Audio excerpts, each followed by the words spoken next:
السلام عليكم ورحمة الله وبركاته. بسم الله والحمد لله والصلاة والسلام عليك يا سيدنا يا رسول الله. خذ بأيدينا قلت حيلتنا أدركنا وآل كل والصحابة أجمعين. ഏറ്റവും സ്നേഹാദരനീയരായ മുഅ്മിനീങ്ങളെ മുഅ്മിനാത്തുകളെ,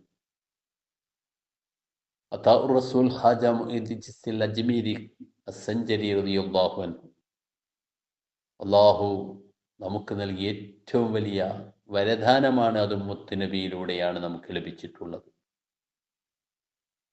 ആ ഹാജ തങ്ങളുടെ ജീവിതം തന്നെ വലിയ മാർഗദർശനമാണ് ഓരോ വിശ്വാസിക്കും. നിങ്ങൾ നോക്ക്, മഹാനായ മുത്തുനബി സല്ലല്ലാഹു അലൈഹി വസല്ലം നിങ്ങൾ അവിടുന്ന് പിതാവിനെ കണ്ടിട്ടില്ല, മാതാവിൻ്റെ ലാളന കൂടുതൽ ഏൽക്കാൻ കഴിഞ്ഞിട്ടില്ല. എന്നാൽ അതിൻ്റെ പേരിൽ മഹാനായ മുത്തുനബി സല്ലല്ലാഹു അലൈഹി വസല്ലം ഒരിക്കലും അവിടുന്ന് തെറ്റിലേക്കോ കുറ്റത്തിലേക്കോ അധാർമ്മികതയിലേക്കോ അനാശ്വാസത്തിലേക്കോ ഒരു തെറ്റെന്ന് തോന്നിപ്പിക്കുന്ന സംഗതികളിലേക്ക് പോലും മുത്തുനബി സല്ലല്ലാഹു അലൈഹി വസല്ലം തങ്ങൾ പോയിട്ടില്ല. കാരണം അള്ളാഹുവിൻ്റെ പ്രവാചകന്മാർ പ്രവാചകത്വത്തിന് മുമ്പോ ശേഷമോ അവർ ഒരു തെറ്റും ചെയ്യില്ല.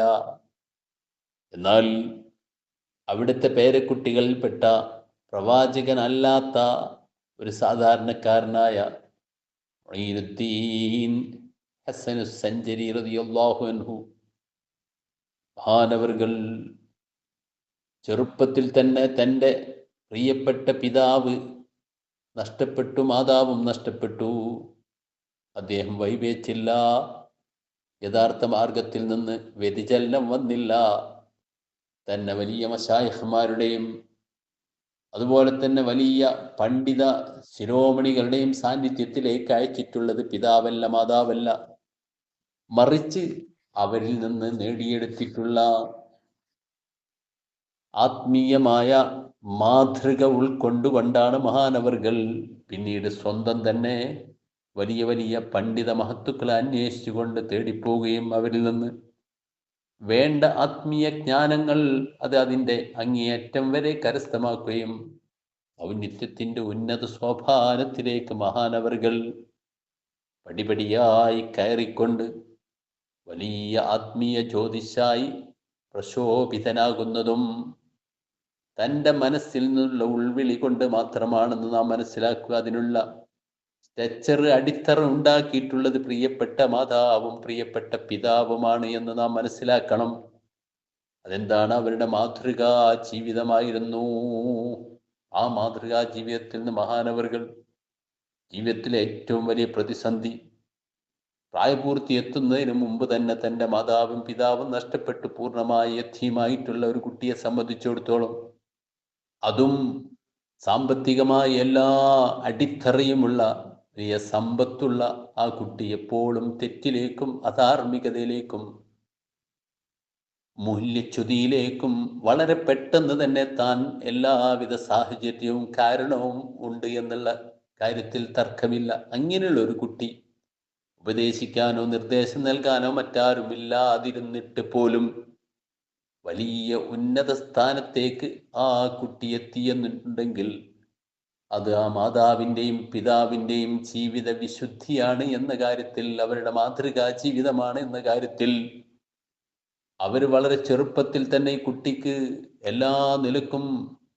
വിജയത്തിൻ്റെ മുഴുവൻ മാർഗങ്ങളും വരച്ച് കാണിച്ചു കൊടുത്ത് ജീവിതത്തിലൂടെ എന്നുള്ളത് കൊണ്ടാണെങ്കിൽ തീർച്ചയായിട്ടും നാം മാതൃകയാക്കേണ്ടത് അതുപോലുള്ള മഹത്തുക്കളെയാണ്, ഖാജാ തങ്ങളെയാണ്, അവിടുത്തെ മാതാവിനെയാണ്, അവിടുത്തെ പിതാവിനെയാണ്. മറിച്ച് ഇന്നത്തെ ചുറ്റുപാടിൽ നാം ഒന്നുകൂടി ആലോചിക്കേണ്ടതുണ്ട്. സ്വന്തം മാതാവിനെ തന്നെ നിഷ്ഠൂരമായി കൊലപ്പെടുത്തുന്ന മക്കളുള്ള ഈ കാലത്ത് മാതാവില്ലാത്ത, പിതാവില്ലാത്ത ഈ കുട്ടി ഒരിക്കലും വഴിതെറ്റാതെ വിജ്ഞാനത്തിൻ്റെ പാതയിലേക്ക് അനുശൂതം ഗമിക്കുകയും പരമാവധി ആത്മീയമായ എന്തെല്ലാം ആർജിക്കെടുക്കേണ്ടതുണ്ട് അത് മുഴുവനും അതിൻ്റെ പാരമ്യത്തിലെത്തി ആർജിച്ചെടുത്തുകൊണ്ട് വിജയത്തിൻ്റെ ഉന്നത സോപാനത്തിലേക്ക് അദ്ദേഹത്തിന് എത്താൻ കഴിഞ്ഞുവെങ്കിൽ അത് അദ്ദേഹത്തിൻ്റെ മനസ്സിൻ്റെ ഉള്ളിൽ നിന്നുള്ള ഉൾവിളി കൊണ്ട് മാത്രമാണ്. അദ്ദേഹത്തെ ആരെങ്കിലും പറഞ്ഞയച്ചതല്ല, ഉപദേശിച്ചതല്ല എന്ന് നാം മനസ്സിലാക്കി കഴിഞ്ഞാൽ തന്നെ നമ്മുടെ മാതാവിൻ്റെ പിതാവിൻ്റെ മാതൃകാ ജീവിതമാണ് നമ്മുടെ മക്കൾ പകർത്തിയെടുക്കുന്നത് എന്ന് നാം ചിന്തിക്കുകയും മനസ്സിലാക്കുകയും ജീവിതം ആ മഹത്തുക്കളെ മുന്നിൽ കണ്ടുകൊണ്ട് പരമവിശുദ്ധമായി മുന്നോട്ട് പോകാൻ നാം ശ്രമിക്കുകയും ചെയ്താൽ നമുക്ക് ഇതുപോലുള്ള അള്ളാഹുവിൻ്റെ ഔലിയാക്കൽപ്പെട്ട മഹത്തുക്കളെ ലോകത്തിന് സംഭാവന ചെയ്യാൻ സാധിക്കുന്നതാണ്. അള്ളാഹു തൗഫീക്ക് നൽകുമാറാവട്ടെ. നമ്മളെ മക്കളെയും നമ്മളെ പരമ്പരകളെയും അള്ളാഹു തആല സ്വാലിഹീങ്ങളിൽ ഉൾപ്പെടുത്തി തരുമാറാവട്ടെ. ഇന്നത്തെ ചുറ്റുപാടിൽ നമുക്കറിയാം, എല്ലാ ചുറ്റുപാടുകളിലും നമ്മുടെ മക്കൾ പൂർണ്ണമായും പേച്ചു പോകുന്ന സാഹചര്യവും സന്ദർഭമാണ്.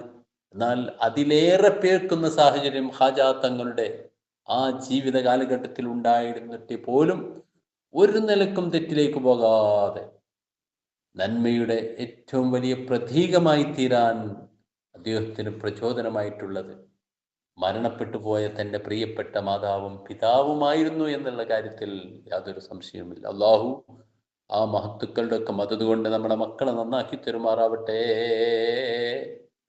നമ്മുടെ സമൂഹത്തെ, ചെറുപ്പക്കാരികളെ മുഴുവനും ദീനിനും അതുപോലെ തന്നെ സമൂഹത്തിനും ഉപകാരമുള്ളവരാക്കി അള്ളാഹു തആല നിലനിർത്തി തരുമാറാവട്ടെ എന്ന് നമുക്ക് ആത്മാർത്ഥമായി ദുആ ചെയ്യാം. അള്ളാഹു സ്വീകരിക്കട്ടെ.